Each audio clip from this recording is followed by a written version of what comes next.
अस्सलामुअलैकुम दोस्तों, कैसे हैं आप लोग। उम्मीद करते हैं कि आप सभी लोग खैरियत से होंगे। तो आज की वीडियो में हम कुवैत की कुछ जरूरी खबर, जरूरी जानकारी जो आ रही है वो आप तक पहुंचाने वाले हैं। आप लोगों से गुजारिश है वीडियो को शुरू से लेकर आखिर तक जरूर से देख लें। उस वीडियो को लाइक भी जरूर कर दें।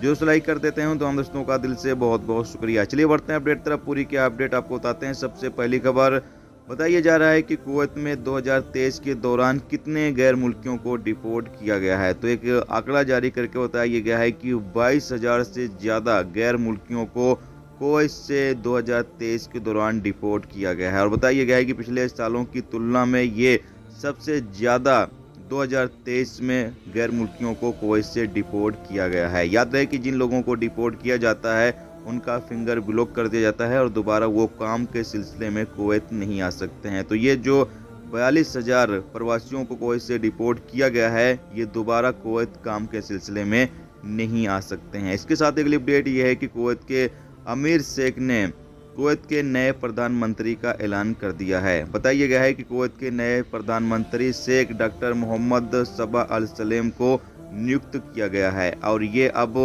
अपनी सरकार कुवैत के अंदर चलाएंगे। यानी ये अब नई सरकार कुवैत के अंदर बनाएंगे और ये अपनी सरकार कुवैत के अंदर चलाएंगे।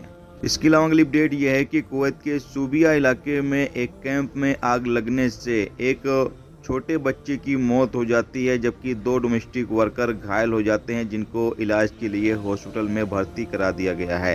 अब आग किस वजह से लगी, किस वजह से नहीं लगी, इसकी अब तक रिपोर्ट नहीं दी गई है, जबकि जांच की जा रही है। इसके अलावा अगली अपडेट यह है कि कुवैत में लगातार जो लोग ड्रग्स वगैरह का नशा करते हैं या फिर ड्रग्स वगैरह की स्मगलिंग करते हैं, नशीली गोलियों की स्मगलिंग करते हैं, उनके खिलाफ लगातार एक्शन लिया जा रहा है। तो बताया जा रहा है कि 15 अलग अलग मामलों में 21 लोगों को गिरफ्तार किया गया है जो अलग अलग देशों से ताल्लुक़ रखते हैं।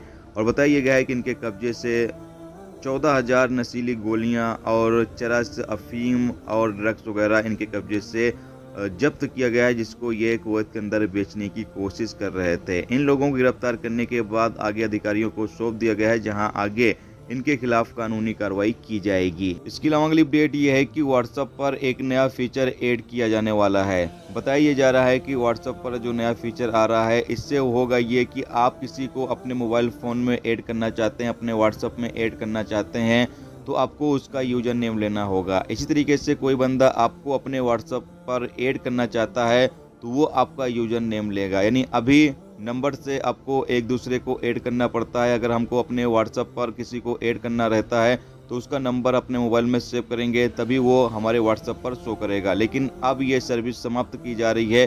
बताया जा रहा है कि नया जो फीचर आने वाला है, इसके तहत आप किसी को अपने व्हाट्सएप में ऐड करना चाहते हैं या कोई बंदा आपको अपने व्हाट्सएप में ऐड करना चाहता है तो यूज़र नेम की ज़रूरत पड़ेगी। यूज़र नेम आपको देना होगा या लेना होगा सामने वाले बंदे को ऐड करने के लिए। यानी मोबाइल फ़ोन का मोबाइल नंबर जो है वो आपके व्हाट्सएप में रहेगा, लेकिन उसको कोई देख नहीं सकेगा, सिर्फ आप देख सकते हैं। और बाकी किसी को ऐड करना है तो आपको यूज़र नेम देना होगा और यूज़र नेम लेना होगा। ये एक नई सर्विस या यूँ कह लें कि नया फीचर व्हाट्सएप लेकर आने वाला है।